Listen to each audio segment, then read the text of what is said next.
Chapter 21, Uncontrolled. Morning came and Naruto was still awake, having used all of Tasuna's cigarettes.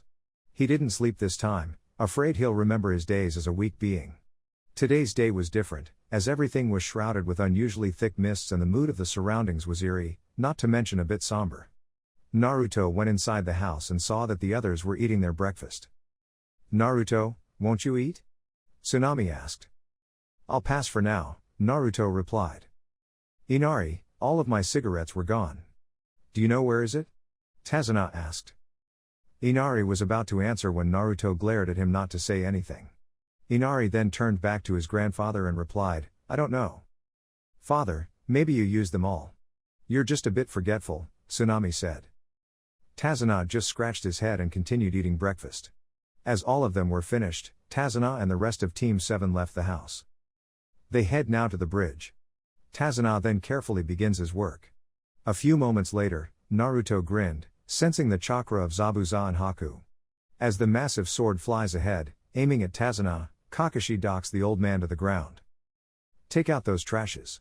I'll deal with Copy Ninja Kakashi," Zabuza ordered. Haku just nodded. Then Zabuza charges at Kakashi. Haku then threw some senbon at the group but they managed to evade the attack. Sasuke did some hand seals and said fire release, great fireball technique. He spewed fire to the masked person yet he blocked it with relative ease. "Sakura, guard Tazuna. Naruto and I will fight the man," Sasuke commanded. Sakura responded with a nod.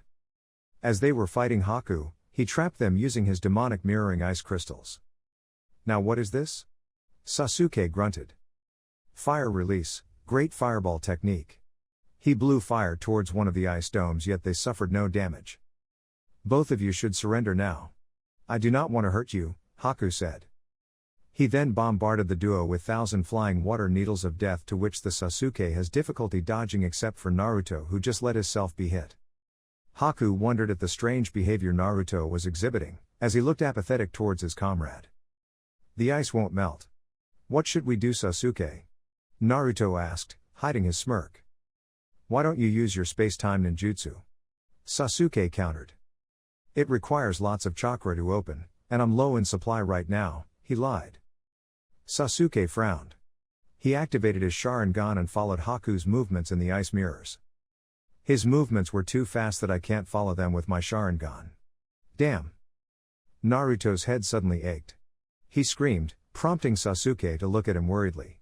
As Sasuke was to go near him, he shouted, "Stay away from me. Stay away." Naruto's whole eyes glowed red including his sclera and he stabbed Sasuke with his hand. "Naruto, why?" Sasuke muttered as he fell down the ground. As he stabbed Sasuke, he looked at Haku menacingly. "Why did you kill your own comrade?" he asked. Naruto was not himself anymore. Glowing purple lines started to appear towards his body and he let out purplish chakra snakes, destroying the entire ice mirrors that Haku has made. Haku was flung off towards a distance and he was shocked to what he saw. Not only Naruto's body was filled with glowing purple lines but flames of dark purple chakra was in Naruto's head instead of his actual hair. Not even a single strand could be seen, only a mane of dark purple chakra flames. Naruto grinned and he extended his mane of flames, attacking Haku. He managed to dodge the attack, however a rift opened behind him to where an arm of Naruto extended and strangled him on his neck. "Chakra is mine alone," Naruto said in a deep, demonic voice. What are you?" replied Haku in a fearful tone. After he told Naruto those words, Naruto screamed as he held his head. Inside Naruto's subconscious. "Get away from here, demon brat," one of the villagers of Konoha shouted. Naruto cried horribly as he was beaten by several people. One of them spat on him whereas others would punch him, beat him up and the other man stabbed him. His cries echoed throughout the whole village as his classmates from the academy would just laugh at him. Then, he remembered the glare of Iruka, the same as those villagers, who has disdain upon him. The third Hokage would comfort him yet in the shadows would find use for him in the village. "You're a loser," Sasuke shouted. "You're just an orphan," the voices shouted. "I want to be strong, I want to be feared, I want to be powerful," Naruto's voice echoed. "In the real world. I'm not weak," Naruto shouted. He stabbed Haku repeatedly whilst taking off his mask. He attacked him like a ferocious animal. He tore off his arms and his legs, then proceeded to torture him. Ugh, Haku screamed. As Naruto was about to twist Haku's neck, something brought him back to his senses. What am I doing? He asked as he changed back to Naruto form. Haku looked at him fearfully, with eyes pleading for mercy. Seeing Haku in a state of such desolation, he looked at his hands and there were lots of blood on it. He looked at his surroundings and saw Sasuke lying in a pool of blood. Going near him, he knew that he killed him. Ever since I've absorbed Morio's soul, I became like this. I'm not in control anymore, he thought. TSK. It will be a ruin to my plans if Sasuke were to die. I shall revive him and I'll rewrite his memories. Haku watched as Naruto healed Sasuke. Naruto's eyes glowed green as he uses his Gelo powers to revive Sasuke. As Sasuke opened his eyes, he backed away from Naruto. As Sasuke stared at Naruto, Naruto activated his Sharingan and erased Sasuke's memories of the whole event. As Sasuke fell unconscious, he went near Haku and told him, "Truth to be told, I really want you to be my subordinate, however I've changed my mind. I'm going to kill you right here and right now. Goodbye." Haku just stared in horror as Naruto stabbed him directly to his brain, making Haku's body fall into the ground. Blood were all around Naruto's body, but he shrugged them off. Guess need to train more with Morio's powers.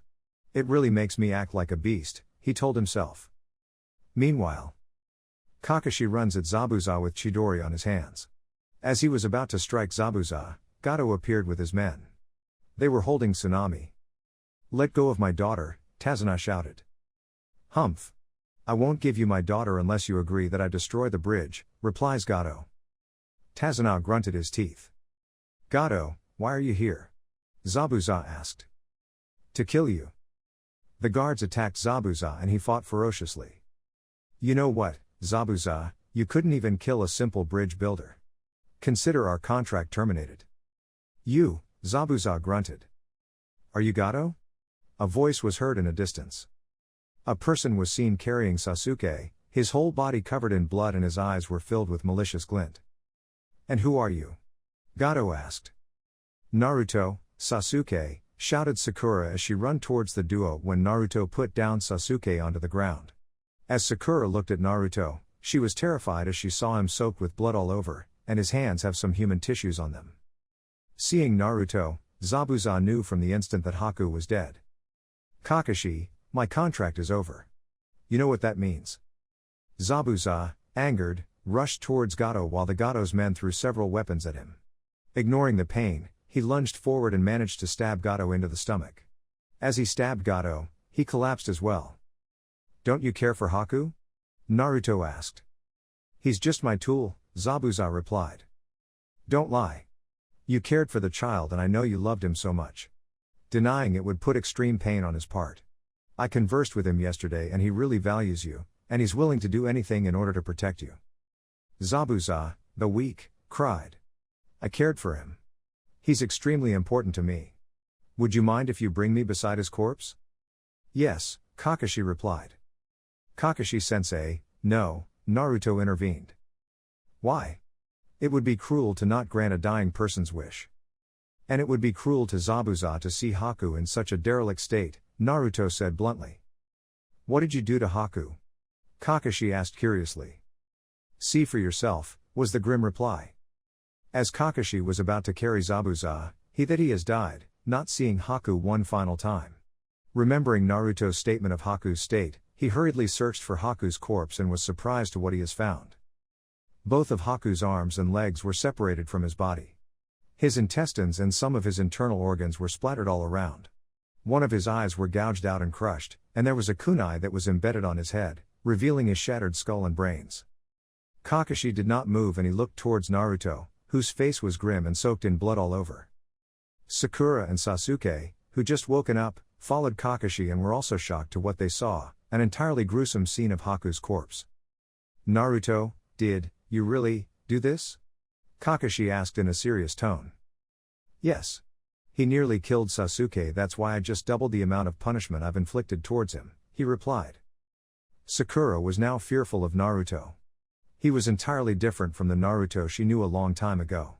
The Naruto she knew was boisterous, loud and always laughing, whereas this one was cold, cruel and difficult to read at, and could do gruesome things without the slightest hint of remorse.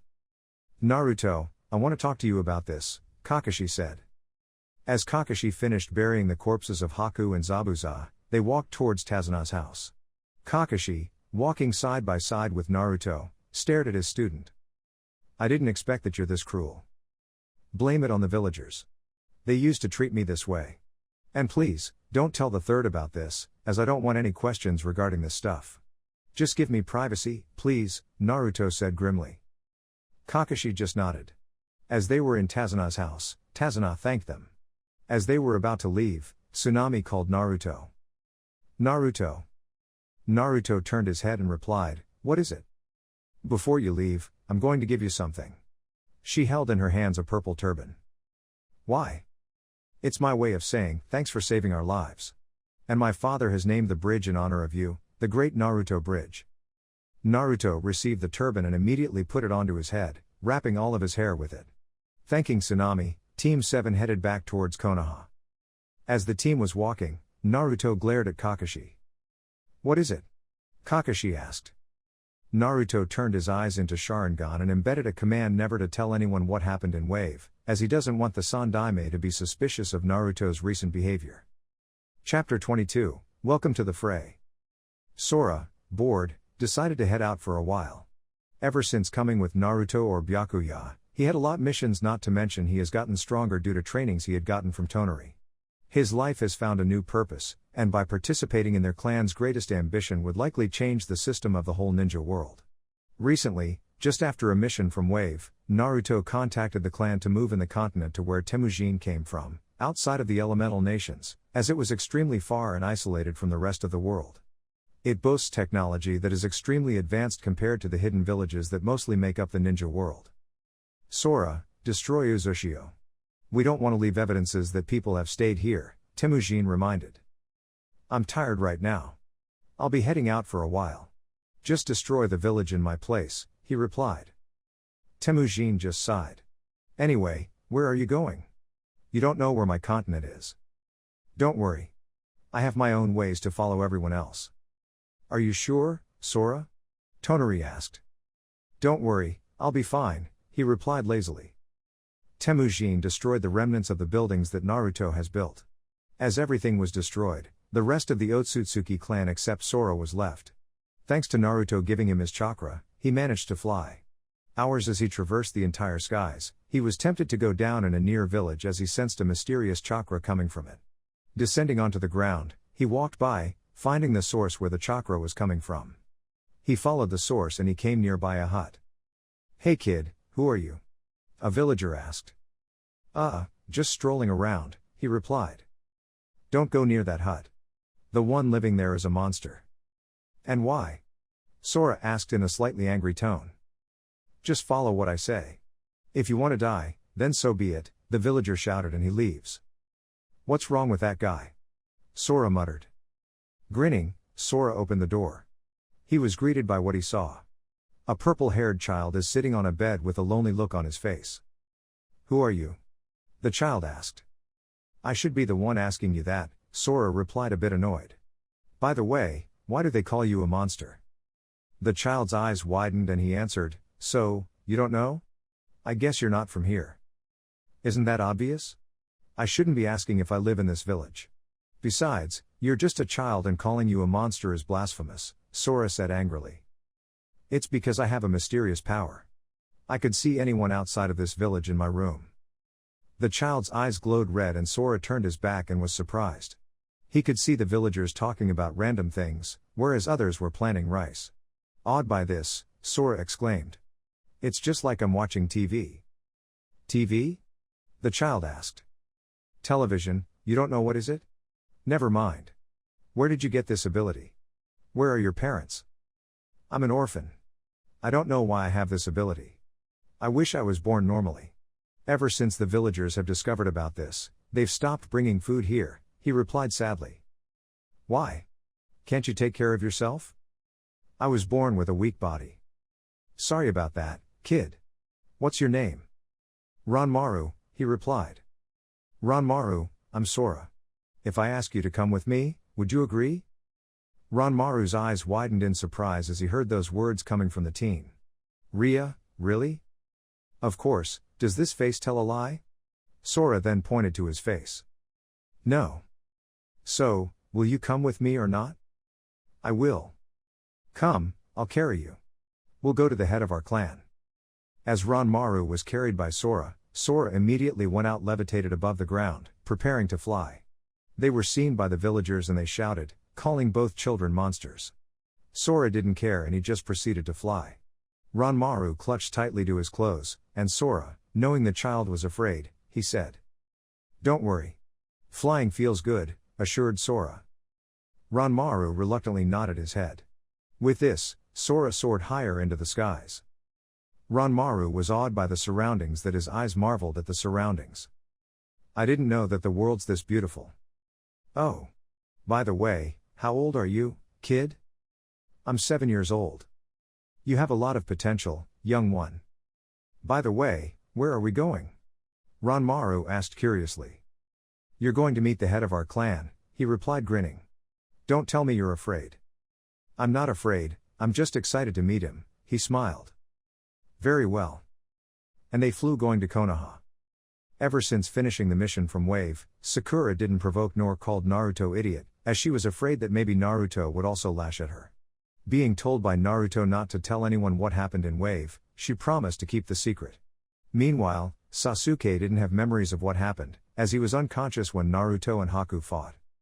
Sakura was alone sitting on a bench, thinking as to why Naruto has changed a lot. Wondering what happened, she has tried multiple times as to ask him why he changed, however his only reason was that people change. She sighed at the thought of this as she barely noticed that Sasuke sat down beside her. Have you also wondered why he has changed? Sakura flinched, seeing Sasuke sitting down beside her, and she blushed. Sasuke-kun, why are you here? She asked. I was bored, that's why I decided to head out for a while. I didn't expect that you'd be here, too. What was your question again? I asked if you're also wondering as to why Naruto has changed a lot ever since graduating from the academy, Sasuke repeated. Sakura looked up towards the sky and replied, yes. I didn't expect that he would dismember Haku completely. Mutilating a corpse is completely inhuman. By the way, don't you really remember what happened with the fight of Naruto and Haku? I don't remember. The last thing I've remembered so far was that Haku shooting me with senbone before I fell down the ground unconscious. I see, Sakura sighed. Unbeknownst to the two sitting together, Naruto was listening to their conversation. Fear me. In that way, I'm going to prove that I'm the strongest of all, he muttered. Suddenly, he sensed Sora's chakra and an unfamiliar one, heading towards Konoha. Knowing that Sora has something important to say, he immediately used Yomatsu Hirasaka to teleport himself to where was Sora's chakra coming from. As Sora was flying, a rift opened at his front which prompted him stop. He's here, Sora muttered. At the rift emerged Naruto, smoking with cigarettes. Oh, you're smoking. What made you smoke? Sora asked. I just want to. Why are you here, and who's that child? Sora elaborated how he met the child and his mysterious dojutsu as well. Naruto came near the child and stared at him. My name is Otsutsuki Byakuya. Do you wish to join my clan? Naruto asked. Yes, Ranmaru replied. From now on, you will be Otsutsuki Ranmaru. Welcome to the fray, Naruto smiled as he embedded a piece of Gelul stone at Ranmaru's forehead, diffusing the stone completely into his body, enabling him to be cured of his weak body. Otsutsuki Ranmaru, you don't have a weak body anymore, and you're immortal from now on. Ranmaru, with tears of happiness in his eyes said, thank you so much. I surrender my whole body and soul in you, Byakuya-sama. Naruto smiled at Ranmaru's statement. As the duo left, Naruto pondered on how his nightmares would stop. Days passed, even though he was becoming stronger each day because of Morio's soul fused into his body, he could feel that the demon's soul was filled with immense darkness and hatred, filling his mind with his greatest fears not to be left alone. As for Shien's powers, aside from glowing pink randomly, he hadn't felt any symptoms yet. Putting a cigarette in his mouth, he has decided that he would find ways on how to stop the nightmares tormenting him. Chapter 23, New Habit. Every person in Konoha did not see Naruto lately. Commonly, he would be seen going to Ichiraku Ramen eating his favorite food, but now not a trace of him could be found. Ayame and Tucci have noted that they've seen changes in Naruto's behavior, starting from the day he has returned in Konoha 6 years ago after being missing for an entirety of 3 months, yet did not mention any of it. They thought it was just a byproduct of the harsh treatment of the villagers. Ever since his return, he would only go to the Ichiraku stand for once a week, but as years tend to pass by, he would come very rarely. And when he comes, he only orders his favorite ramen, eats, pays and leaves. He doesn't talk to the owners of the store anymore. Little did they know that the Naruto they've known a long time ago was long since dead and now goes by the name Otsutsuki Byakuya. The Konoha Rookie 9 haven't seen Naruto either nor heard of him. Ever since Team 7's return from Wave, Naruto was not seen with Sakura or Sasuke, nor the duo knows of Naruto's whereabouts. While the others seemed to not care, it was apparent that Shino or Purple Zetsu was not surprised by this, as he knows what's happening to his lord. As Team 8 in a barbecue house, they saw Choji and Shikamaru going in the shop and invited the two to sit with them. "How's life, Shikamaru?" Kiba asked. "Nothing special," he replied. "Do you know where's Naruto?" Choji asked. "Speaking of him, I haven't seen him lately," Kiba answered. Shino was silent, only listening to their conversation. He remembered his conversation with his master yesterday. Flashback. "We have a new member?" Shino asked. "Yes, and his name is Ranmaru. I saw great potential in this child, plus he wields an unknown dojutsu in his eyes," Naruto answered. As the duo were standing in the castle Naruto made in the land of eternal night, they've continued to talk about certain things, including Naruto's nightmares ever since absorbing Morio's soul into his body. "Are you sure you could withstand it, my lord?" "I'll do my best. Don't worry, Shino, I can handle this. I'm strong and not be easily scared by these nightmares. I know my fears and in time, fear will be the one who will help me overcome this nightmare of mine," Naruto said with a smirk. "I'll leave now. I don't want to arouse suspicions, my lord. Be careful." Naruto just nodded. Shino was interrupted in his thoughts when Kiba asked him. "Shino, considering you and Naruto are close, have you seen him?" "No, I haven't.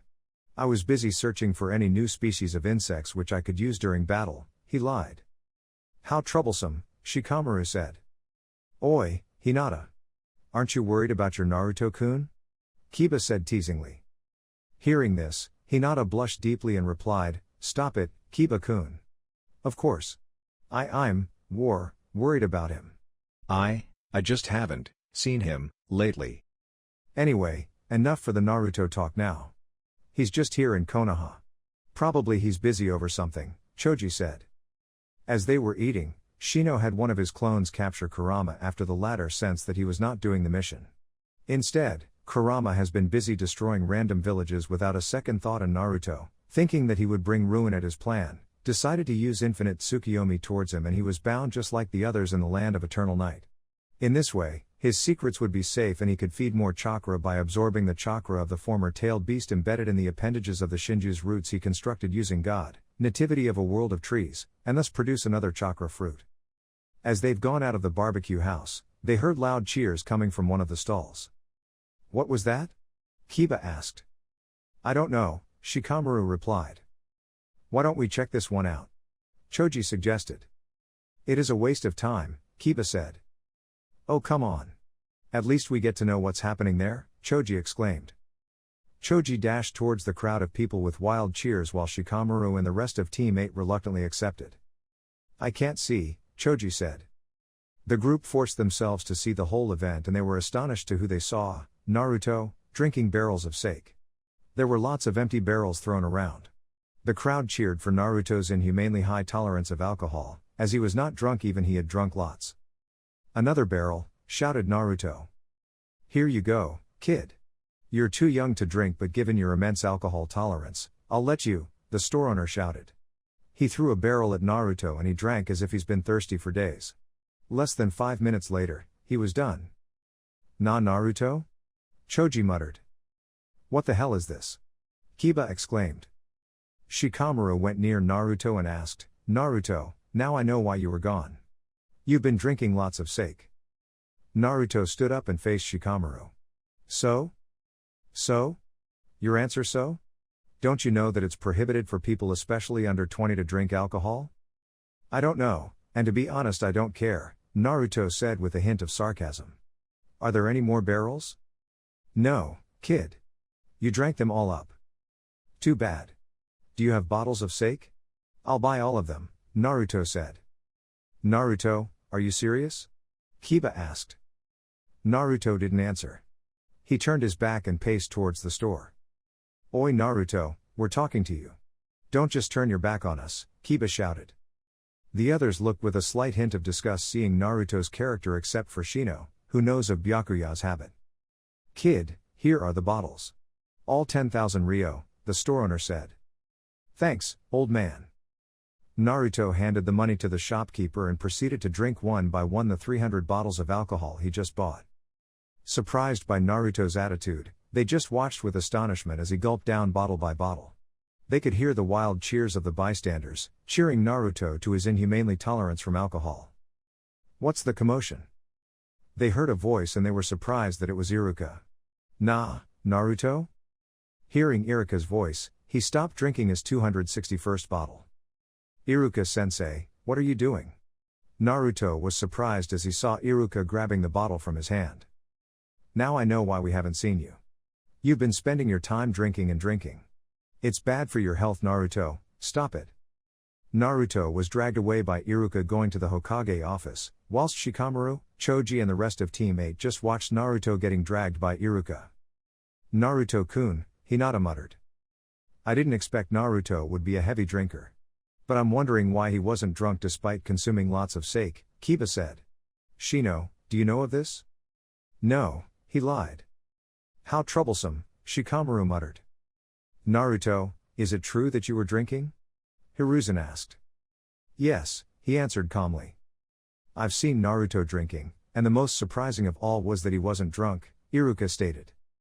Naruto, how long you've drinking? After Mizuki told me that I have the Kyuubi inside me, he answered without a hint of emotion. Don't worry, Gigi, I can take care of myself, Naruto said. I'm heading out for a while. Naruto, wait, Iruka said while trying to stop Naruto. Iruka, never mind. He has completely changed, ever since he learned the truth from Mizuki, Hiruzen said. The whole Otsutsuki clan welcomed the arrival of Ranmaru. Tonari has been training him in taijutsu whereas Temujin would train him in the use of the Gelel stone.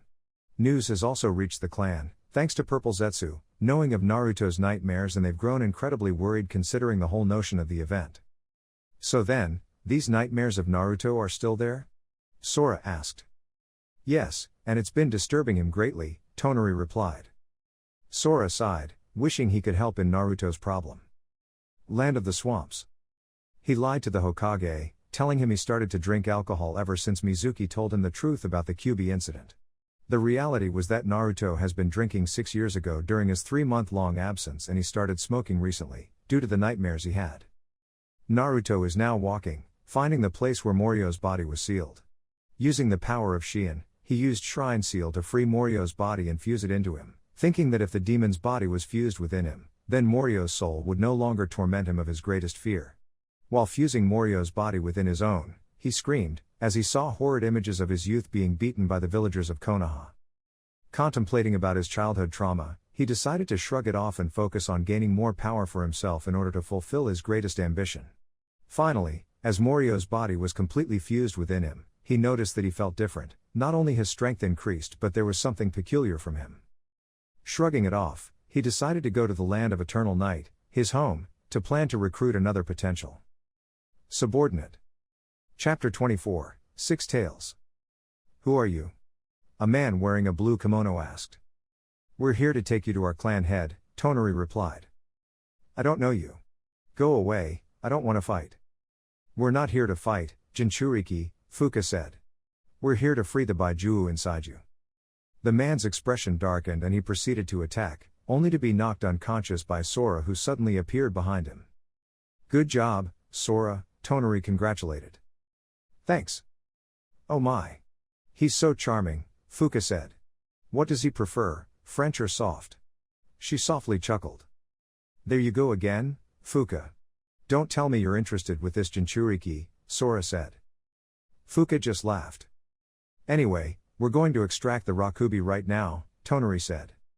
Making several hand seals, He began extracting the Baijuu inside the man's body. The unconscious man screamed as red chakra came out from both of his eyes and mouth. Less than 5 minutes later, Tonari was done, with the massive Baijuu standing in front of them. You extracted me from Utakata. So, you're planning to use my powers, too. I have no choice then, Seiken shouted. The Baijuu attempted to attack the group with Wisdom Wolf Decay, but Sora just stared at the Baijuu, using hallucinations to hide themselves from the Baijuu's presence, including their chakra signatures and scent. Where are they? Seiken muttered. This is our chance, Sora said. The trio carried Utakata's unconscious body going to their hideout in the continent where Temujin lives, now named Atsu, leaving Seiken behind. The plan was perfectly executed, and Naruto was pleased with this. Utakata didn't die from the extraction process because they left small bits of Seiken's chakra inside Utakata's body, therefore not letting him die. Using Yomatsu Hirasaka, he went to Atsu and looked at the bound Utakata, still unconscious. Well, you all performed marvelously, Naruto complimented. As always, we don't want to disappoint you, Byakuya-sama, Tonari replied. Do you really plan of making this man a part of our clan? Temujin asked. Isn't that obvious? Sora countered. Temujin sighed at Sora's behavior and replied, okay. Utakata then opened his eyes and was surprised that he was bound. You're awake, Utakata, Naruto first spoke. Kid, who are you? Otsutsuki Byakuya, the patriarch of the Otsutsuki clan. Where am I? What have you done? You're in Atsu, a continent outside of the elemental nations. The concept of chakra do not exist here, Naruto said smirking. I let my subordinates extract the Baijuu inside you. Then why am I alive? It's because I left some traces of the Rakubi's chakra inside you, that's what makes you alive. Naruto then freed Utakata from his chains and he collapsed from the ground, still weak due to the extraction process. What do you want of me? I neither know you nor any of you. What do you want? He asked angrily.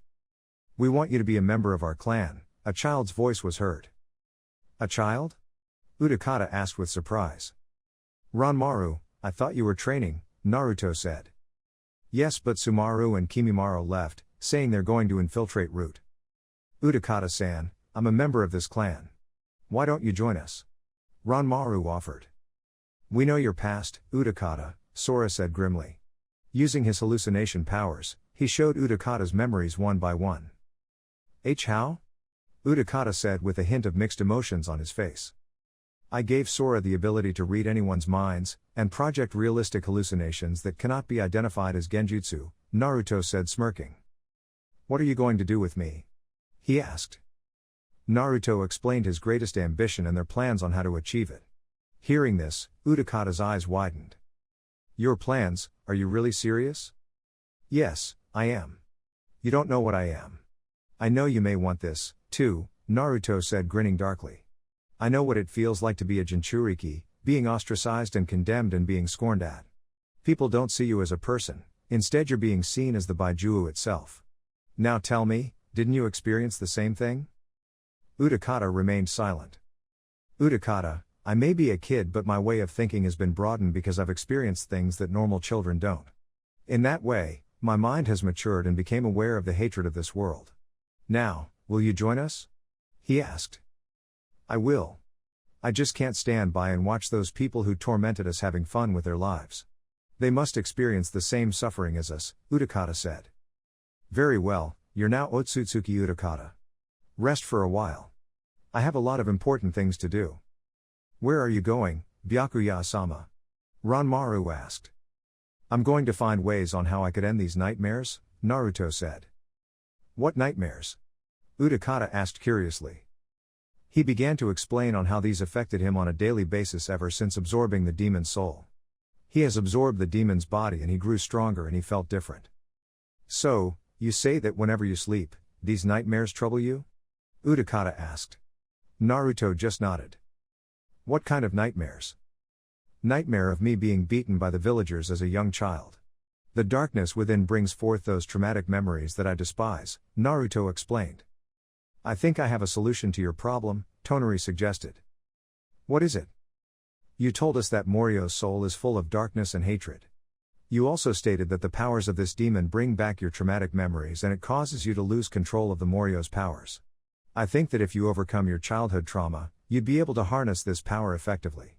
However, this is merely a speculation, and I have no guarantee that it will work, though it's the only solution I could think of your situation, Tonari explained. Hearing this, Naruto said, I'll try, it never hurts to try.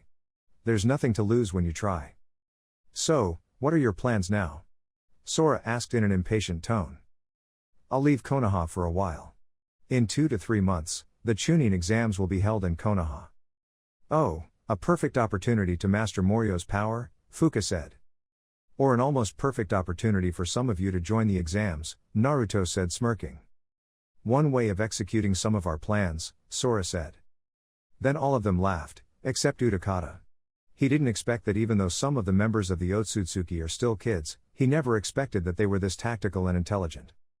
People, I'm going to leave now, Naruto said. They all just nodded as Naruto used Yomatsu Hirasaka to leave the continent. Chapter 25, A New Way of Fighting. Without anyone else knowing, Naruto left the village and proceeded to travel alone, thinking about Tonari's suggestion to him. Night came, he decided to sleep, only to be awakened again by his nightmares.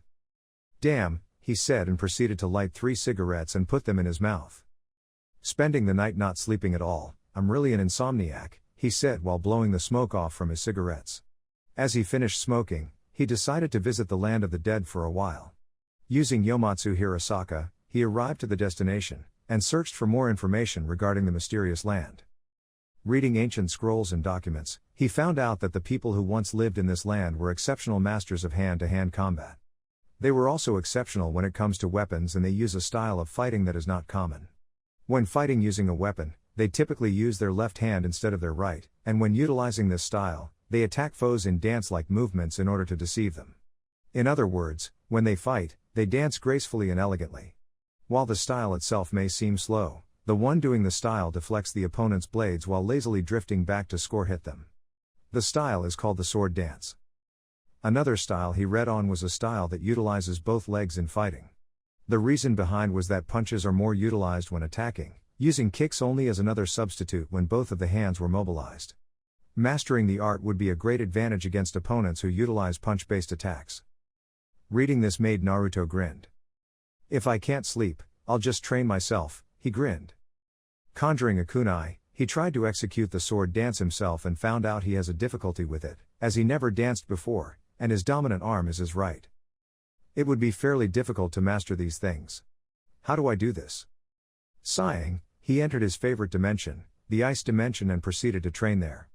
Hours passed, he still has difficulty getting the art. He jumped but not gracefully. Frowning at his lack of progress, he decided to train the style he deemed the kick style. He conjured up shadow clones and began to spar using kicks without using his hands. I didn't expect that without using punches is quite tricky, he grinned. As the clone attacked him with a lightning attack, he jumped and he spun, kicking the clone on its head. He continued to kick each clone without using chakra. As he was surrounded by his clones, he did a handstand and spun on the ground, sending the clones flying by his kicks. Truth to be told, he has difficulty spinning on the ground using his hands, but has seemed to get the hang of it as he fought the clones while spinning. When the clones vanished, he thought of a way to strengthen his kicking attacks. Flying near a mountain, he proceeded to kick the cliff and a large boulder fell off. As he descended on the ground, he accidentally slipped on the snow, making him fall off the ground. So annoying, he muttered. He returned to the real world and continued to train with his kicks. He also thought that it's an advantage that he couldn't sleep at night, thus training continuously without rest. Days passed, his leg strength definitely increased. He has decided that when he fights, he'd just do a handstand and fight just by using his feet. Finally stopping at his training, he thought how he could utilize the sword dance. Using his kunai, he tried and tried by slashing into the air, yet he could not get the gist of doing it. My moves are not graceful. Frustration had him now, and when he jumped into the air, trying to be graceful, his feet slipped off the ground and he fell down once again. How many times do I need to fall down? I, Otsutsuki Byakuya, the wielder of chakra, would be defeated by a mere style I cannot master? I shall not allow that, he shouted out of frustration. Suddenly, he remembered on how he slipped through the snow and a grin crossed his face. Maybe if he trained in a slippery ground, that would make his moves graceful enough. Ice release, ice floor, he said, and the ground suddenly turned into a thick sheet of slippery ice. Naruto tried to walk and he fell down because it's extremely slippery. He tried to run but fell down again. Smiling, he stood up and immediately found a way on how to move through the slippery ground. Readying himself, he used the slippery of the ground to move. Skating across the ground, like a figure skater, he jumped, and when his feet descended to the ground, he was about to fall down, but using the ground slippery, he slid himself on one foot and spun, raising his other leg. He did several back flips, forward slips and side flips while sliding across the ground. Getting the hang of it, Naruto picked up the kunai he conjured several days ago. Holding it with his left hand, he incorporated the kunai with his moves, and now when he fights, he's dancing. Success! I finally got it, Naruto shouted joyfully. He undid the jutsu on the ground and proceeded to practice without the use of the slippery ice. He extended his left hand, put his right foot forward, and his upper torso, slightly sideward. As he readied himself to attack, he slid across the ground as if the weapon is pulling him. He stopped, and he was pleased that he has learned kenjutsu and some taijutsu style that utilizes kicks. Though sliding on the ground that is not slippery is harder, he found a way of doing it by levitating a few inches on the ground and by sliding across the air. Now, the problem are my nightmares. How could I deal with them? Instead of flying, he walked, leaving the land of the dead. He thought of how he could control Morio's power and discover the potentials of Shien's power. Meanwhile, he was also pleased that in Konoha, no one knew he left the village. He walked for a week, never stopping. Thanks to the Shinju, he never needs to eat or drink, but he does so only for pleasure. Smoking cigarettes has become his hobby, not to mention drinking. As he walked, he sensed a dark and malevolent chakra above. Thinking that this one would be a solution to his problem, he flew, going to the source. Chapter 26, Negative Emotions Arise. A floating city? Naruto muttered. He went near the base and he sensed a strong chakra full of negative emotions. As he was about to explore the place, a ninja suddenly attacked him, to which the kunai just passed through him. Impossible, the ninja muttered. Naruto faced the ninja and released a small amount of chakra, disintegrating the man into a bloody pulp. Just a few minutes passed by, he found the source to where the dark form of chakra came from. Naruto laughed slightly at this. Soon, a leech-like creature appeared, having a serpent-like body. On its face it wears a no mask with the kanji for 0, which is tan in color, and has 5 red hair strands sprouting from it, 4 at the top and 1 at the bottom.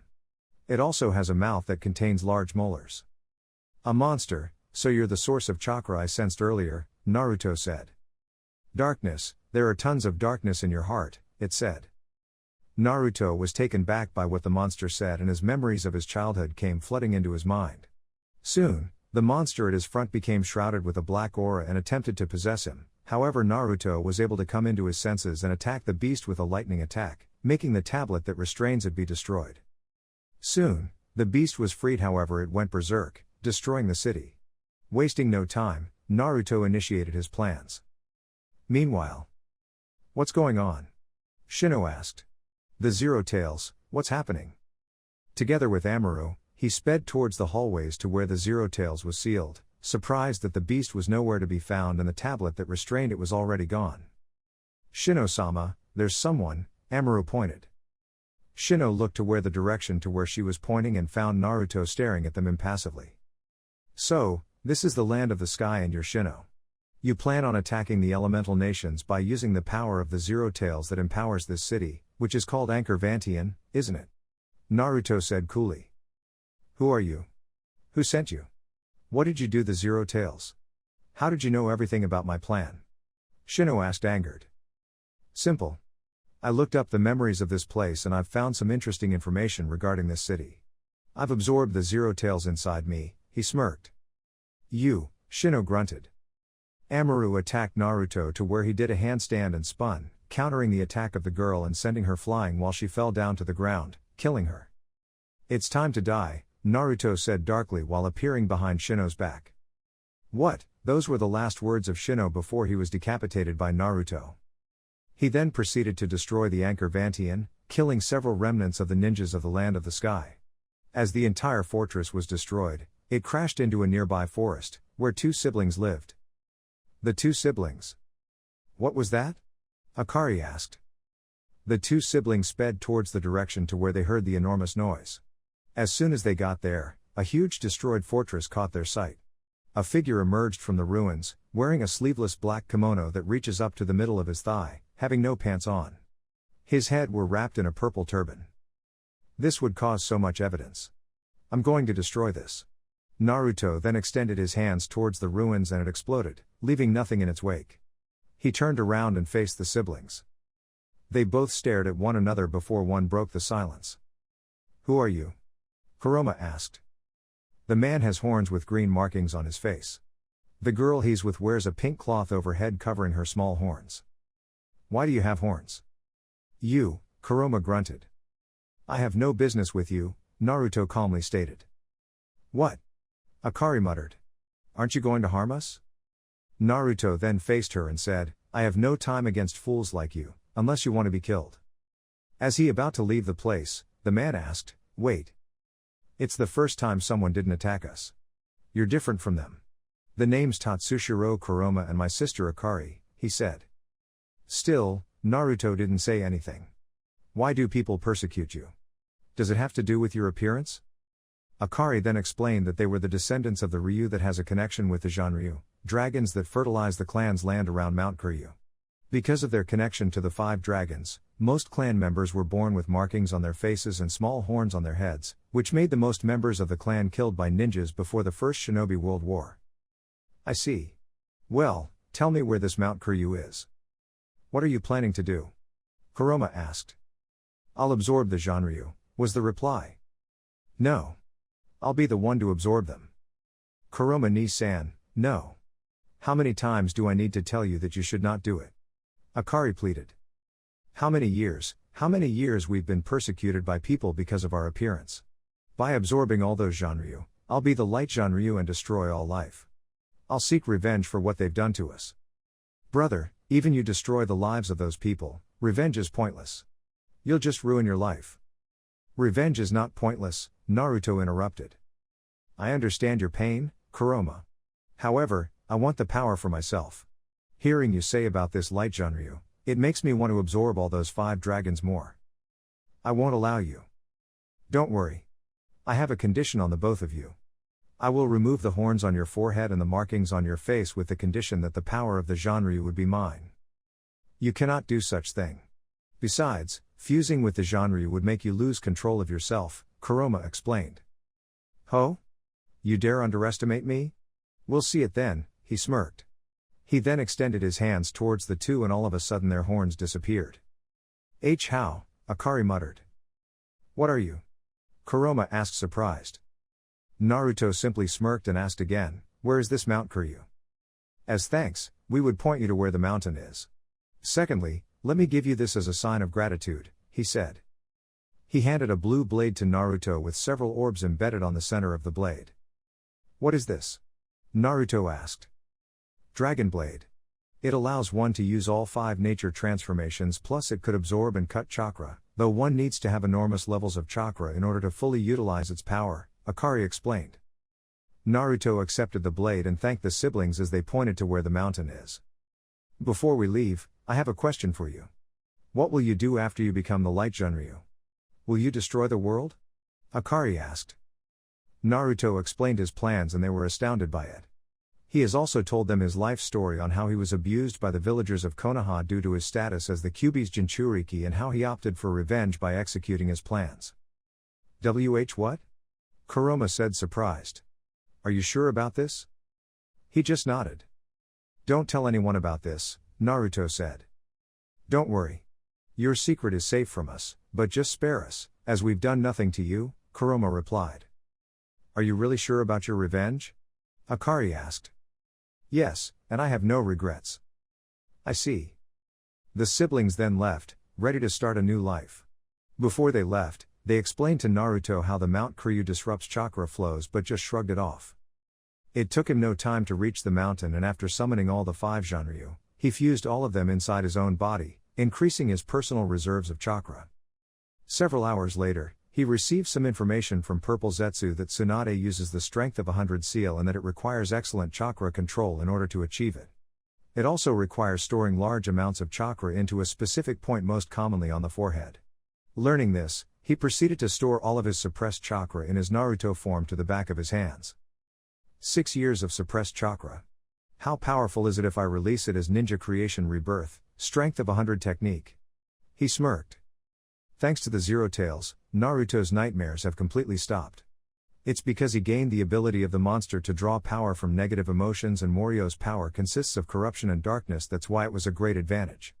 It also made him overcome the traumas he had as a child. As for Shien's powers, he couldn't predict the future but used the power of her dojutsu to bring the time back of animate and inanimate things, or by speeding it up towards the future. For example, by returning the damaged sword to its newly forged state, or by reducing his age into a child, thus regressing his appearance, yet it had no effect on his chakra levels. He has trained for days non-stop, mastering the power of his Saiyajin. He found out that the Saiyajin has incredible power and went to the Pure Land to find his father, yet he didn't find his soul. Knowing this, Naruto realized that his father's soul was held by the Shinigami and quickly summoned the creature, forcing it to release the soul of his deceased father. He then transferred Yin Kurama into his own body, making himself a Jinchuriki once more. He then sent the soul of his father into the Pure Land, erasing its memories. As he sealed Yin Kurama inside his own body, it began to threaten to kill, but it fell into deaf ears. Ignoring the Kyuubi's runts into his mind, he went to the land of eternal night and freed the former Baijuu from the effects of the Infinite Tsukiyomi. As Yang Kurama began to wake up, he sealed the latter in his own body, making it join its other half. Before Kurama could say another word, he fused with the Baijuu, making it disappear for eternity. He has gained another form, wearing a long, orange kimono with black rims decorated with several tomos on its ends reaching up to his ankles. The kimono is not tied, thereby revealing that he wears dark blue kimono under it and a black hakama. He wore slippers akin to that of a samurai. His Rin Sharingan disappeared, however he could still use Yomatsu Hirasaka and a Minami Naka, yet he couldn't cast Infinite Tsukiyomi unless he forces his Rin Sharingan to appear. His eyes became similar to the Kyuubi, having red eyes with slits, and the sides of his eyes had dark lines around it. His blonde hair reached up to his ankles and the ears of the Kyuubi grew up on his head. His nails became long and white. Chuckling at this, he called this form Kurama. He then returned into his Naruto form, where he used Shien's dojutsu to reduce himself into a 5-year-old child. Chapter 27, Confrontation. Don't tell me, Hiruzen trailed. Gigi. In case you see this letter of mine, I've already gone away. I don't want anyone else to bother me because I want to train for the upcoming Chunin exams. You know what I mean? Maybe you'll wonder why I drink. Well, you know the reason behind that. Years of persecution in the village by the citizens, seeing me as an abomination that destroyed their homes. You can't blame them for that. The Baijuu has caused heavy casualties in the lives of the citizens and the deaths of their loved ones, including Iruka sensei's parents. Mizuki sensei was right. I've come to realize that a Jinchuriki was meant to be a weapon in their respective hidden villages, and to be one was a great honor indeed. Not only enemies praise you, but you've come to be renowned as one of the strongest individuals in this world. Do not try to find me, you'll just waste your time. I can take care of myself, so you don't need to worry. I'll be back in 3 months' time. See you. Uzumaki Naruto. P.S. Don't tell anyone I'm away. I trust you with that. So, this is the reason, I haven't seen him for a month, he muttered. I see, you're the one manipulating the 4th Mizukage, Kisame said. Behind Yagura stood a masked man. Uchiha Madara. Impossible. He's dead, he said. Believe what you want to believe, the man said while taking off his mask. So then, what do you want me to do? I have the moon plan, the man said. He then explained what he aims for, the plan to achieve peace, making Kisame smirk at the notion. I'm in, Kisame smirked. So you're the one who's behind all of this, a voice was heard. At their side appeared a 5-year-old child wearing bandages all over his head, an eye patch around his right eye, a sleeveless black kimono reaching up to the middle of his thigh with no pants on. Just imagine the one Kohaku wore in Inuyasha if he's out of his yokai Taiya attire, and only barefoot. A child? The man muttered. So unusual, to see a child here. What if I'll just kill this one? Kisame smirked. Naruto stared at the masked man with the Sharingan on, and concluded that this man was the reason of the Kyuubi's attack in Konoha 12 years ago. Flashback. He was practicing the modified medical ninjutsu he created while Shino approached him. My lord, you seem to be fixated towards your new creation, he said. Yes, and these abilities greatly exceed the Senju's strength of 100 seal. About the masked man, I have some intel on you. Waste no time, Naruto said calmly. He was currently in Kiri where he manipulates the 4th Mizukage, Yagura. He's planning to recruit one of the members of the 7 ninja swordsmen of the mist, Kisame. Kisame? Humph. The one who wields Seimata. Do you have some other news for me? The Hokage has found your letter after he'd gone to your apartment. I believe he's been suspicious for your recent behavior, my lord, Shino said. Do they suspect you? Not at all. This vessel is perfectly right for spying, as his behavior is solitary in nature and perfect as not to arouse suspicion. You can leave now, Shino. You should be ready during the Chunin exams. Make the others ready, too. Bring them to my home, land of eternal night, and let them train there. As for Utakata, make him spy amongst the root and gather information about Danzo and the others. What about the Akatsuki? I'll think about it. The Akatsuki are making their move. I don't know what their true plans are or who their true leader is, but I suspect that the masked man is the founder. I'll go to Kiri right now. Take care of things, Shino. Yes, my lord. You're no ordinary child. Tell me, who are you? The man asked. What makes you say that? Naruto replied emotionlessly. He then stared at Kisame and released a chakra shockwave which enabled Kisame unconscious. The masked man's eyes widened. Naruto, having seen his face as he removed his mask earlier to let Kisame see his true appearance, concluded that this man was no ordinary ninja.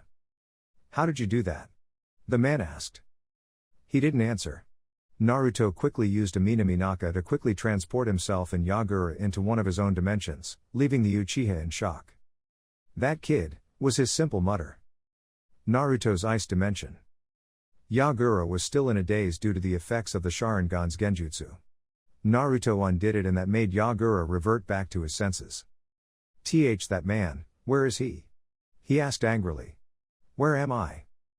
He looked towards his surroundings where all he could see was snowy mountains and seas filled with glaciers. There was snow falling from the sky. Not a single hint of flora or fauna could be seen. You're in one of my dimensions, said a childish voice from behind. Yagura turned to the source of the voice and was surprised to see a young child clad in clothing not befitting for the cold weather. Kid, tell me, what happened? Do you know where this place is? Aren't you listening? As I've told you earlier, you're in one of my dimensions. I freed you from the masked man's genjutsu. Hearing this, Yagura recalled on how he was manipulated by the masked man after his fight with Itachi and Jozu. The masked man, Yagura clenched his fists in anger. By the way, how did you find out about that man manipulating me? And then you told me I was one in your dimensions. What's going on? It's impossible a kid like you could do such thing.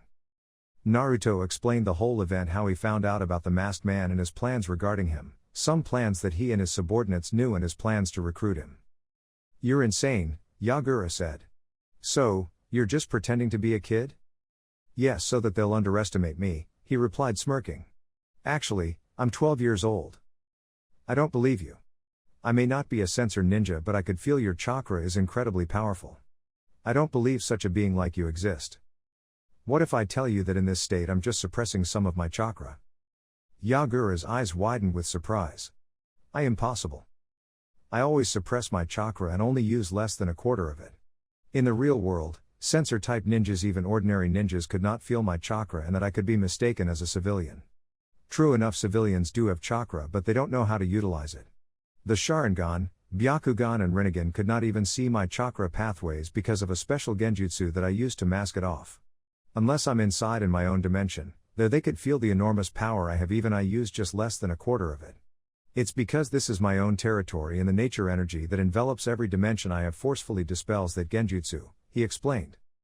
Anyway, why do you want me to cooperate with your plan? It's natural that I will oppose, of course.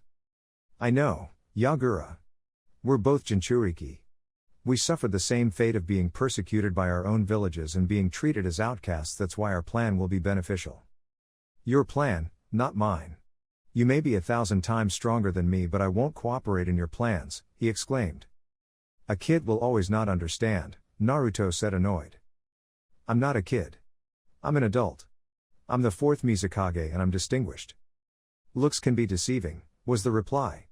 I know that it would come to this, so I'll just leave you on your own until you die. The freezing cold will become colder. Even if you make it out into this dimension, you'll just get lost along the way. You will not be able to return to the real world. I have several dimensions at my disposal, to which some that I myself haven't even explored yet. So, good luck, Naruto smirked. I'll cooperate with your plans. Just don't leave me in this dimension. I'm going to die from the extreme cold, Yagura said while shivering. I'll give you your chance of revenge at the Masked Man. I'm going to extract the Sanbi inside you, but don't worry, you're not going to die. I'll leave half of its chakra inside you and fuse it into you, so that you'll be half human, half Baijuo itself. Before Yagura could react, Naruto began extracting half of the Sanbi's chakra and used Yomatsu Hirasaka to transfer the remaining sentient part of the Baijuo into the real world. Just what are you? Embodiment of chakra, Naruto replied. Chapter 28, Bounty Hunters and a Bounty. A week has passed since Naruto and Yagura traveled together. Naruto reduced Yagura into a 5-year-old child, much to his chagrin, yet he could do nothing to stop it. He was also surprised that Utakata became a subordinate of Naruto and has his Baijuo extracted from him. While they were together, the two would spar, and Naruto developed a new fighting style that he would dodge sharp weapons using only his hands or other parts of his body. Training with Yagura really helped him a lot with taijutsu. Mastering the 8 gates quickly, he would not die because he was immortal, and he has crafted a sentient serpent weapon that could be used in a variety of ways. By using it as a chair, a bed, or even just a pet wrapped around his neck, it was his favorite aside from the dragon blade. The two would hunt ninjas with bounties on their heads and collect the money, some of which were S-ranked ninja they easily defeated. As Yagura and Naruto traveled, they counted millions of ryo in their briefcases. They took just a little amount before Naruto stored it in his home, Land of Eternal Night. Yagura would even flinch in disgust seeing Naruto drink barrels of sake and smoke nonstop. Night came, the two decided to rest. So, where are we going? Yagura started the conversation. He wore the same clothes as Naruto, only his sleeveless kimono was gray in color. Suna, he answered. You're going to see that Shukaku, I presume. Don't tell me you're planning to make the Jinchuriki a subordinate of yours. I have no plans. We'll just go there to observe and maybe get some intel.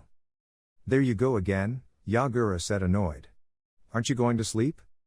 No, he said, smirking. Don't tell me you're going to drink and smoke again, Yagura said, annoyed. Naruto just laughed. As the former 4th Mizukage slept, Naruto guarded the surroundings. Morning came, they flew going to Suna. As soon as they got there, civilians looked at them, assuming they were beggars. Both 5-year-olds, actually an adult and a 12-year-old, blended amongst the populace. They went into a deserted alley and Naruto began to use Shien's dojutsu to alter his and Yagura's age. Whilst he made Yagura into an old man, he made himself an 8-year-old child. You! Why of all ages you made me into a grandpa? Yagura shouted in his elderly voice. You're the former 4th Mizukage of Kiri, Yagura. It would be dangerous if anyone knows you're here, Naruto replied. Yagura just sighed. As they got out of the deserted alley, Yagura has a cloak draped over his body whilst Naruto wore tattered clothing. They walked and spied on some Suna shinobi in the hopes of getting information about the Jinchuriki of the Shukaku. As they were listening, all the Suna shinobi talked were about the upcoming Chunin exams and about some plans regarding an invasion. Naruto, fearing that they might be caught, quickly used Yomatsu Hirasaka to escape and teleported to a random location in Suna, bringing Yagura with him along. Byakuya, any changes with your plan? Yagura asked. No, not any, just a few modifications. Suna and Otto are planning an invasion in Konoha. At least, it would make our plan a little bit easier, to put the blame on somebody else, Naruto laughed while smoking. Now, return me to a child. Activating Shien's dojutsu, he returned Yagura into a 5-year-old child whilst regressing himself as well. You should not smoke, Byakuya. Why? People here will suspect you, Yagura stated. Annoying. Naruto then threw his cigarette off the ground and started walking with Yagura. Throughout the day, they've been stealing food from the villagers and successfully escaped without being caught. Night came, they explored the surroundings, with Yagura almost giving up. I know you know where the Jinchuriki of Shukaku is. All you do was playing around, Yagura said tiredly. Now's the best time to see him. From what I know, Shukaku has bloodlust on the night of the full moon and now's the opportune moment to watch the Jinchuriki, Naruto smirked. Naruto's serpent weapon, to which he named Leviathan, was disguised as a necklace. The snake responded to Naruto's will to become large enough to make the two mount it, reaching the Jinchuriki's location. Several meters from the Jinchuriki's location, they stopped and Leviathan became a necklace once again. Sneaking into the Jinchuriki, they observed him looking at the full moon. "So, that's the Jinchuriki of Shukaku, Gaara of the Sand Waterfall," Yagura said. "And he has eye bags. He's an insomniac," Naruto said. Yagura forced himself not to laugh, only releasing small chuckle from his mouth. "Now that you've seen him, what are you going to do?" Yagura asked. "Nothing. I can read his thoughts and feelings. He's an insane sociopath, dangerous," he replied. "Don't tell me you're afraid. He's a long way weaker than you." "It's not I'm afraid. I don't want to cause a scene here. I love to take necessary precautions, and my goal here is to analyze him. Personality, appearance, and if possible his chakra," Naruto smirked. "Absorbing chakra is always your favorite," Yagura said, annoyed. He then pulled Naruto and walked away from the Jinchuriki. A burst of sand made them stumble. "Ouch! That hurt," Yagura shouted. The two then saw Gaara looking at them with an unreadable expression on his face. "Children," he muttered. As the two stood up, they stared at Gaara. "He saw us," Naruto said in a whisper. "Guess we have no choice then. We should fight him," Yagura suggested. "Let's escape." Another sand burst towards them where Naruto and Yagura managed to dodge. Yomatsu Hirasaka. A rift opened beside Naruto and he put his arm inside, with another rift opening behind Gaara as to where Naruto's arm emerged, and quickly punched Gaara, sending him a considerable distance away. "Let's run," Yagura shouted. They ran together and stopped towards a deserted road. "That was close," Yagura said while panting. "Your space-time ninjutsu is invaluable.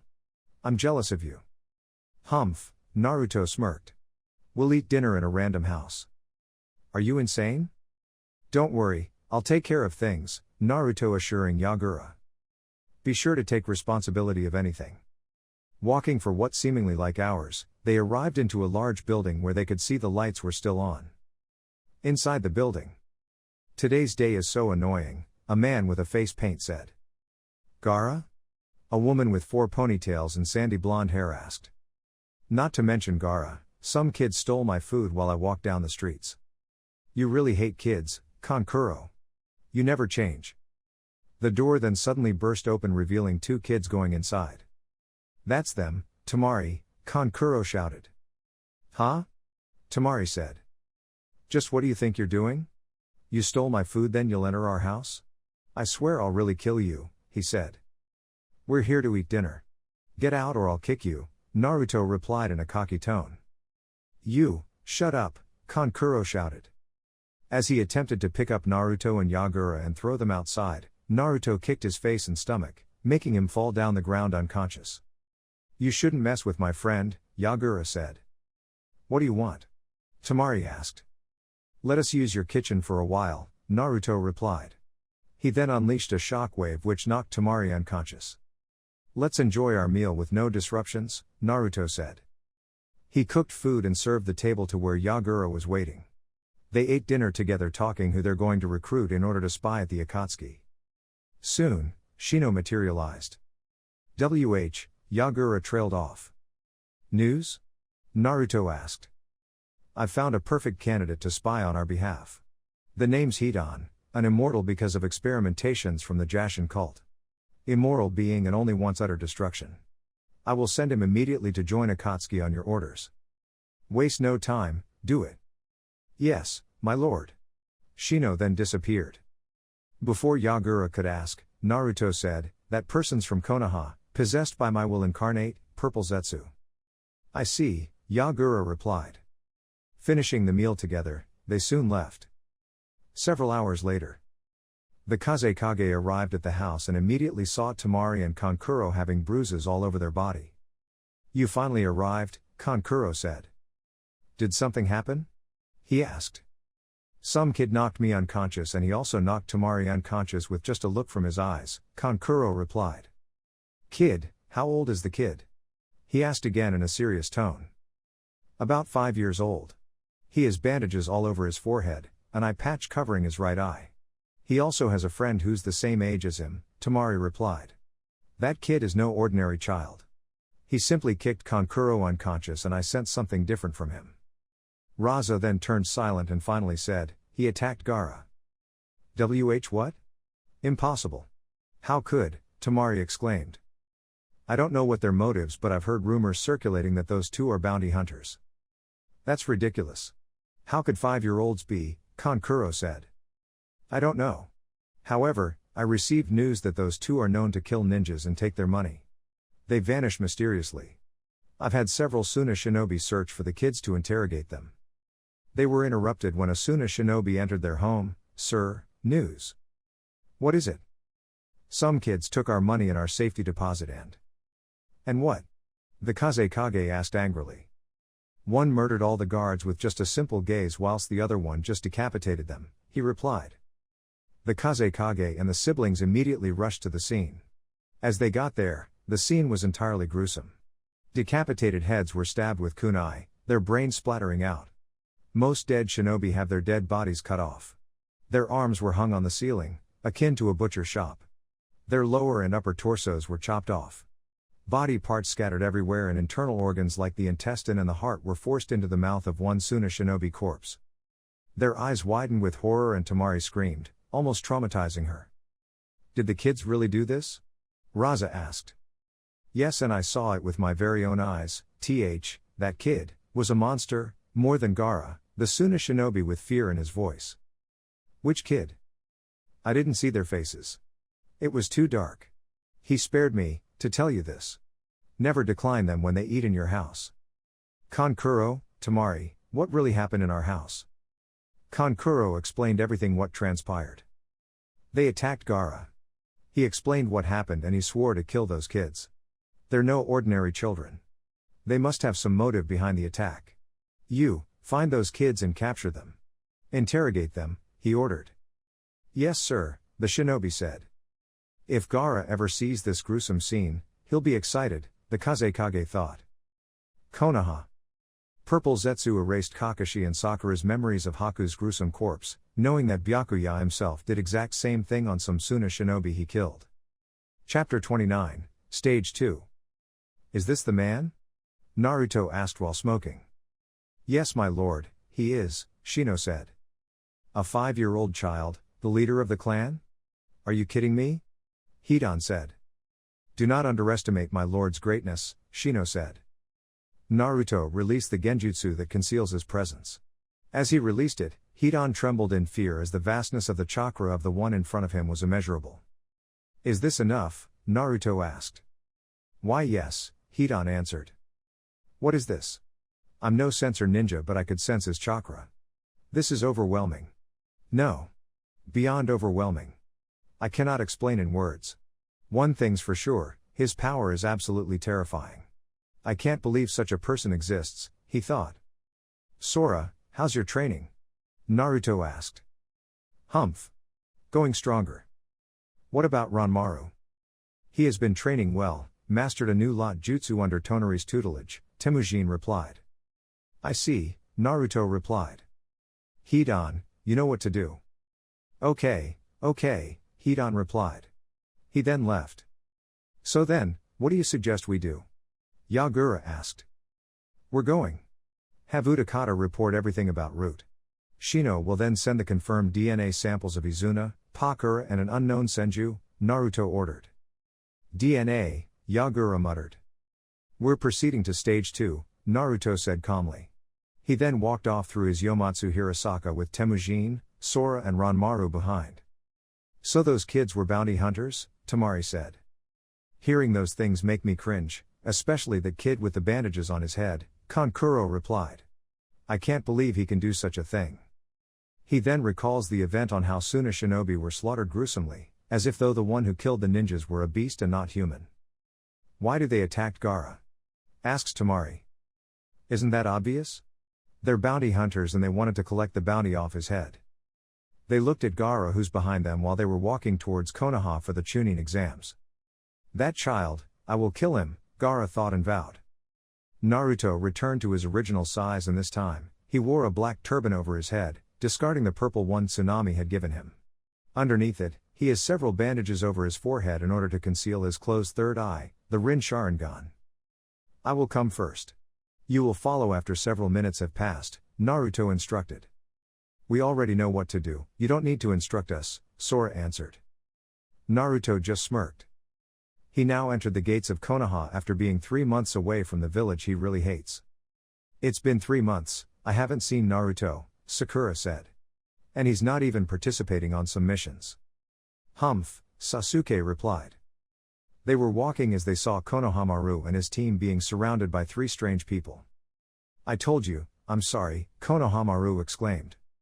I really hate kids like you, Kankuro snorted. What's going on? Sakura asked. Tell this kid to get his face off me, he replied. Sasuke looked at the trio, especially to the man known as Gaara with the kanji of love engraved on his forehead. Why are you here? Isn't it illegal for other villages to come here? Sakura said. Idiot. Don't you know that it's the Chunin exams? We're from Suna and we're here to participate, Temari said. I see, Sasuke muttered. Konohamaru stared at Kankuro. What are you looking at? Kankuro asked. Kankuro, silence or I'll kill you, Gaara said. Kankuro and Temari gulped at this. Sorry, he said. My. What's the commotion here? A voice was heard. They turned to see the source of the voice. A man wearing a black turban, a black robe, pants and boots walked towards them with a giant green serpent following behind him. He was smoking 2 large tobaccos. Na Naruto? Sakura asked. And why are you smoking? Aren't you a bit too young to smoke? Kankuro asked. Also, 2 tobaccos at the same time. The hell do I care? This is my ninja way, Naruto answered. So you're not only drinking but you're also smoking, Sasuke stated. Oh, news spread fast. Who told you? Shikamaru did. I see, Naruto answered. Naruto, you've been gone for 3 months, where did you go? Sakura asked. Secret, Naruto replied. I smell something different. He then looked towards Gaara who's been staring at him. Naruto dashed towards Gaara until they were face to face. As Naruto did this, Temari and Kankuro trembled in fear. You smell of blood, Naruto said smirking. Gaara didn't answer. Naruto then asked, how many people did you kill? 100? 1,000? Did he just say, kill? Sakura said while slightly paling from Naruto's statement. Hearing this made Temari and Kankuro tremble more. I will kill you and prove my existence, Gaara finally spoke. Ho? Can someone like you could actually kill me? Naruto mocked. Even though his face was calm, in his nerves, he was terribly angry. Do not mock me. I'm not mocking you, twisted man. I'm just stating the truth. The truth hurts, so endure it, Naruto laughed. He's making Gaara mad. Too bad, Kankuro said. Sand began to flow out of Gaara's gourd until someone disrupted them. A long blonde-haired man shouted wielding an extremely large and long sword. Naruto smirked and jumped spinning upward and downward, then he began to spin clockwise upside down going to the ground. Doing a handstand, he continuously spun in a clockwise direction until he blocked the sword with his right leg, turning the weapon into crystal, then it cracked. Naruto then stood up and smirked at the man. Everyone stood wide-eyed at Naruto's performance. The man who attacked Naruto then left. Sorry about that, Naruto said. What's your name? Gaara asked. Uzumaki Naruto, and you? Gaara. I'm looking forward to kill you, he said calmly. If you can, Naruto mocked. Kankuro, Temari, let's go, Gaara ordered. Then, they left. What's going on? Sakura asked. Who was that man who attacked you? What was that move? By the way, what's that animal behind you? Is that a summon? Do not bombard me with questions all at once because I have no intention of answering any of them, he replied sarcastically. Naruto then left with his serpent following him. He's so scary, Moegi stated. I won't go near him, Udon added. Sasuke clenched his fists, seeing Naruto displayed another set of skill he hasn't seen before, and now he has a summon following him, unaware that it was Naruto's weapon after all. Temujin, I didn't expect you to interrupt me a while ago, Naruto said. It was for preventing the fight between you and Gaara. Second, I'm going to tell you that we now know who would be the proctors in the Chunin exams. He then told Naruto everything about the stages of the exams and who are its proctors. Also, they've gathered intel from Sumaru and Kimimaro when Suna and Oto would initiate the attack, and they've known that Orochimaru would also infiltrate the exams. Naruto smirked at the gesture of these. I know all of you are going to make it. If the first stage of the exams is a written one and it requires cheating, I would have no problem. I'll just let Shino copy the answer key and pass it out to you, people. Then what about you, Byakuya-sama? Ranmaru asked. I'll not answer the test. I'll just draw anything what comes to my mind. I'm not going to waste my time on such a stupid test. If you're not going to answer, then I should not answer, too. Tests are boring. I would pick up doing missions or training, not studying, Sora said, annoyed. You need to answer the test. Do not imitate what I do, Naruto replied. Fine, Sora just rolled his eyes. Don't forget your purpose here. You need to help Utakata execute stage 2, Naruto reminded. His subordinates just nodded. Chapter 30, The Exams. Because Suna and Oto are going to invade Konoha, Naruto was pleased as he could use this opportunity to execute stage 2 and put the blame on either one of those invaders. Smirking at this, he didn't sleep that night and focused on training himself some new moves and how he would harness Leviathan. Leviathan was now in the form of a pair of green serpent earrings hanging on his ears. Shino has delivered the copy of the answer key to the trio and has decided to create an avatar, this time, a man wearing tight brown robes and loose pants with the standard shinobi sandals. He has brown spiky hair and has brown eyes. This man will serve as the Jonin guarding the pretending Ame team. His name was Soma and the trio knew of this. Soma immediately went to the place where the trio stayed and has decided to watch them. After Naruto finished training and expelling his avatar, he drank copious amounts of alcohol and smoked several tobaccos. Time passed, it was morning immediately. As he gulped the last barrel of his alcohol, he was now off to the Chunin exams. He soon met Sasuke and Sakura and they've complained that he smelt of alcohol yet paid no heed to their complaints. Team 7 entered the building where the exams will be held and they were astonished when they saw a man wearing a green jumpsuit, with thick eyebrows and appear to train himself. Naruto first noticed that he was wearing bandages on his fists, a sign of heavy training. The man looked at the trio, especially with Sakura, and he said, "Oh, an angel. Give me your hand." He winked at Sakura and blew a heart, to which she evaded. "Kya-ah," Sakura screamed. "You evaded that? Impressive. What about this?" He then winked and blew more hearts, leaving Sakura to evade it until she fell down the ground with exhaustion. "I didn't expect that this will happen," Sakura said, panting. Naruto forced himself not to laugh and he saw Sasuke going near the man. "You're impressive, Lee," Sasuke said. "Oh, the elite Uchiha. With my Sharingan, I could defeat you. Let's see about it." Naruto observed the fight between Lee and Sasuke. Sasuke couldn't land a single attack against Lee, for he was very fast and his Sharingan couldn't keep up. Sasuke was now on the ground and Sakura screamed, "Sasuke-kun." She went near Sasuke and he shoved her off. "I'm fine." Such speed, my Sharingan couldn't keep up, Sasuke thought. Then, a rope wrapped around Lee's arm and there appeared a turtle. "A summon?" Naruto muttered. Sakura and Sasuke looked wide-eyed at the creature that suddenly appeared. Then above the turtle, another man appeared wearing the same clothes as Lee with the exception that he wears a flak jacket. He then punched Lee full force on his face. "Why did you go against the rules?" the man asked. I'm sorry, sensei," Lee said. "I'm also sorry, Lee," he cried. "Come." He opened his arms wide and Lee said, "Sensei." He then hugged the Jonin where there's a view of a sunset behind them. "For your punishment, you're going to run 500 laps at the sunset. Got it?" The Jonin then faced Team 7 and smiled with one of his teeth glistening. Lee then wiped off his tears and he smiled, giving his teeth with the same glint. "Who are you?" Sasuke asked. "I'm Might Guy, and Kakashi's eternal rival," he proclaimed. "Eternal rival? I don't believe you," Sasuke said. "Don't insult my sensei like that," Lee shouted. Guy smirked and in a speed was now behind Sasuke, leaving the Uchiha surprised with his actions. "I'm stronger than Kakashi, Uchiha," he said. "I was impressed by your abilities, Guy-sensei." No wonder they called you Konoha's sublime green beast of prey, a testament to your immense taijutsu prowess, Naruto interrupted. Guy looked at Naruto and said, at least someone was aware of my greatness.